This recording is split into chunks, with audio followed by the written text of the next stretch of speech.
Let me kick off with a riddle. 5 birds sit on a fence, 3 decide to leave. How many birds are left on the fence? One more time. 5 birds sit on a fence, 3 decide to leave. How many birds are left on the fence? 5, 0, 2. How many are left? 5. Why 5? They attended a phenomenal discussion in Barcelona for 2 days about why they should move to the other side of the fence. They even had a conference call on the first Monday of every month discussing what to do to get to the other side of the fence. But what didn't they do? They didn't take the action. Huawei, and thank you for the invitation, has brought us here today not just to talk about what to do, but to support you in making sure it can implement. And what's my pleasure, I'm going to share with you, is how that happened for a success story out of Singapore. But I've got another question before I start the keynote. What percentage of digital transformations are successful? So 20 seconds, turn to the person next to you. 20 seconds only. What percentage of digital transformations are successful? Go. 20 seconds with your partner.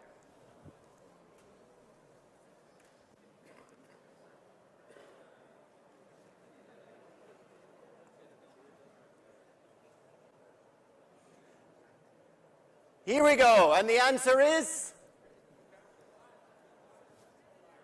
5. Yeah, very pessimistic at the back, not that bad. 25, we're getting higher, bid of 25 at the front, little bit higher. 1/3 of digital transformation succeed, 2/3 are failing. And we're hearing why so much. And we put in all the energy and the time. Think about it for a moment. You don't create a digital transformation overnight. It takes a lot of crafting, passion, energy, drive, and then 2/3 are failing. So the challenge is that digital transformation is destroying the value inside the organizations.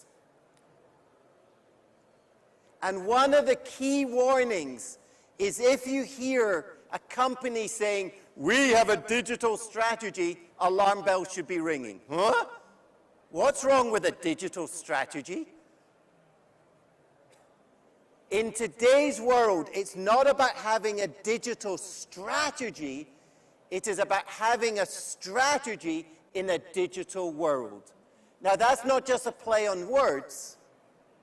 But when you have a strategy in a digital world, you broaden your perspective, you widen your view, and you're more conscious of the strategic landscape about what's happening and what's going on.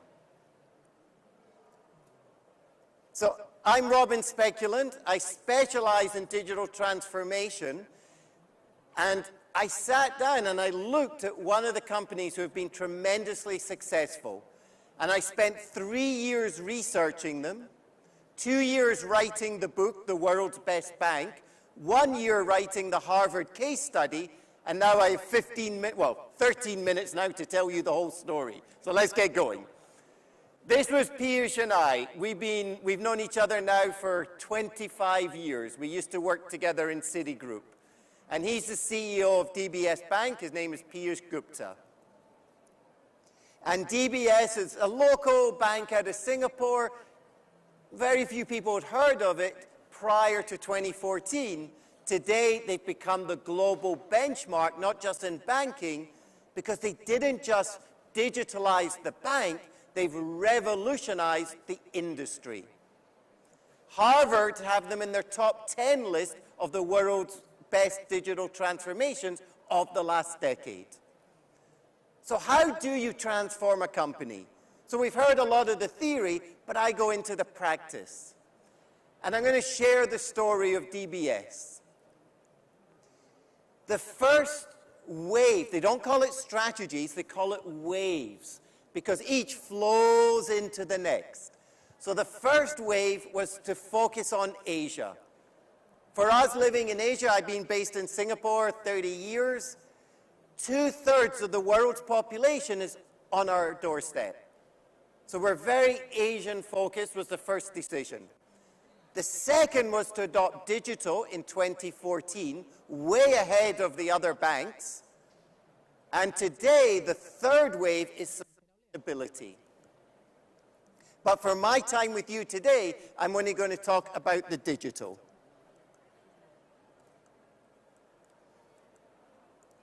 So this is a quick picture of Piyush, if you've seen Back to the Future. Now, I'm going to share 3 main slides with you, but the first warning is you also need a digital purpose. Now, what's a digital purpose and why do you need it? In the past, we've called them visions, but the difference between a vision and a digital purpose is the purpose gives you more meaning in your organization. So the bank, the leadership team said, what can we do to really drive the purpose? And they decided to call it Making Banking Joyful. Now, you want joy, you go to Disneyland. You go on a tour on the bus of Barcelona. You don't go to a bank for joy. What's going on here? But the leadership team recognized that banking was painful. Nobody wakes up on a Monday morning going, let's go banking. You nuts? So the team decided, well, if banking's perceived as painful, let's use technology to make it joyful. And that gave birth to the strategy, Making Banking Joyful. And the strategy has 3 strategic pillars. Focusing on the architecture, so making digital to the core. The second pillar is becoming customer obsessed, truly making decisions based on your customer.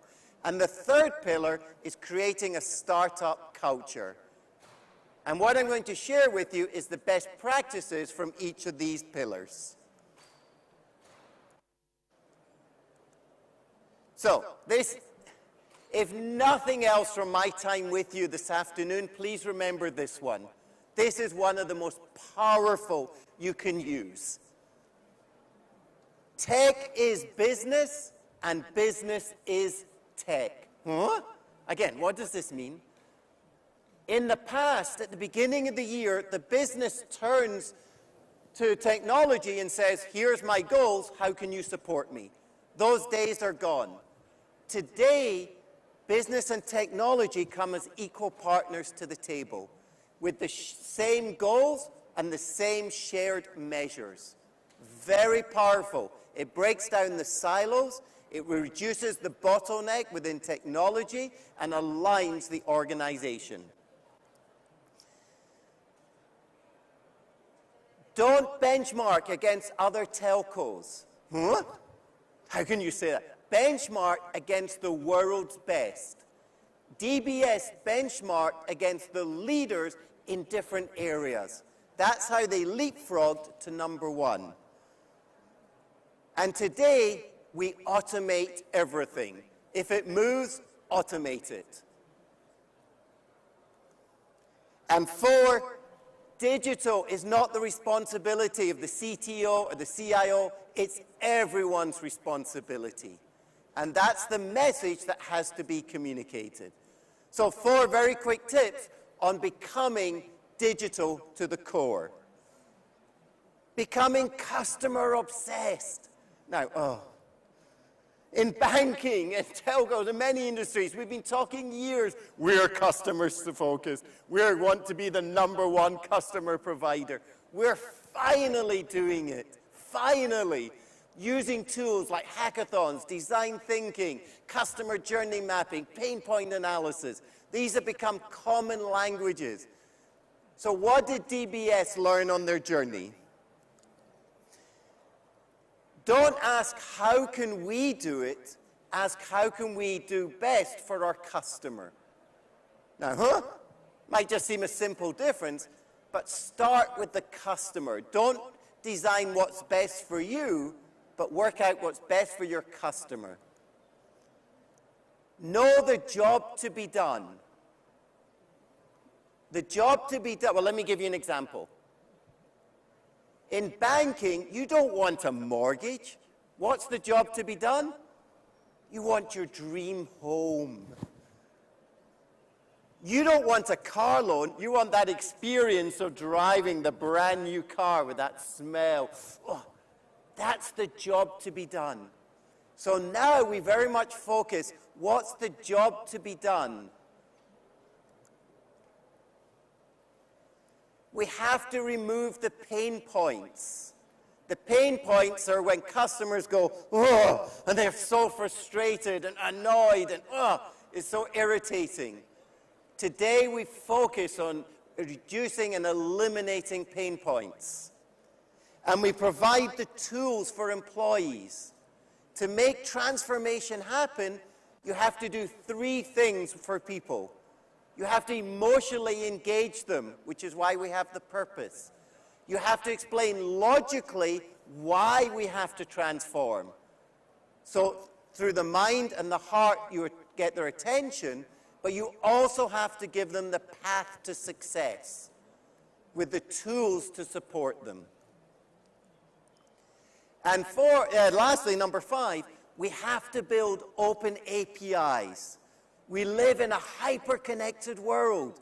You've got to connect with others to increase the experience. DBS has the largest amount of open APIs of any bank in the world, of over 1,000. And today they use customer journey mapping as their main tool for solving customer problems. And this is what their looks like. This is going to be a common picture, whether you're a bank, a telco, or whatever industry. They track every step of the customer journey. They drive for app optimization, and they've moved from cross-sell to contextual marketing. And finally, wow, creating that startup culture. Now, what's a startup culture? We hear about it so much. Why? Because for the large companies, we want to create that culture where everyone is free to move around, where we're fast, we're breaking down silos. So DBS was the same. They had to change the culture. They encouraged experimentation.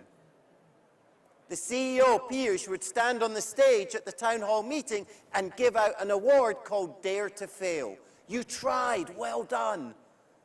As long as you learn from it and you apply it forward, it's a learning experience.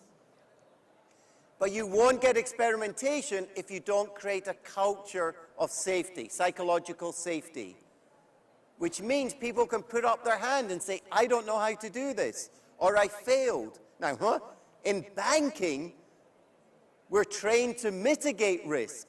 Now we're asking bankers to take risk. So this was a massive change in culture. They created the environment that supported Agile. One of the key ways to change people's behavior is to change the environment. So they created open spaces. In their building, their head office in Singapore, it looks over some of the most expensive property in the world. It's called Marina Bay Financial Center. Now, in the past, the senior vice president would have their office overlooking the bay. In DBS, that doesn't happen. The area, the windows overlooking the bay, are where the teams do their open meetings. And it sends a powerful message about the importance of your employees, and the senior vice presidents, they have the back office down the back of the corridor. Everyone has to go back to school. We all have to learn things like coding, SQL, Python. We have to learn how to run a hackathon. What is agile methodology? What is DevOps? We're all going back to school. And number 5, this is a tough one. You have to become data-driven. The winner in the next couple of years will be the companies who are using the data to make better decisions. And number 6 is one of my passions. Get rid of time-wasting meetings. Eliminate those time-wasted meetings. In fact, here's a recommendation. Once a month, have a day with no meetings. Now just imagine it, a whole day with no meetings. Okay? And last one, and I'll wrap it up, is you've got to blow up bureaucracy. Leaders can no longer be the bottleneck where you have to go up the ladder asking for approval, getting permission and budget. So there's a wealth of best practices I've shared with you and the opportunities. The payoff is tremendous. It's twice the benefit for digital customers to traditional. And my last 2 slides. The bank, to help bankers think like techies, used a very smart image. They said, what would Jeff do? Jeff from Amazon. So when they were discussing how to solve a problem, they say, what would Jeff do? Today, many people are asking, what would Piyush do? Okay? So thank you for the invitation. Thank you for the opportunity. I'm Robin Speculand. I wish you all the best on your digital journey. A wonderful conference. Stay safe, stay healthy. Shishani, thank you.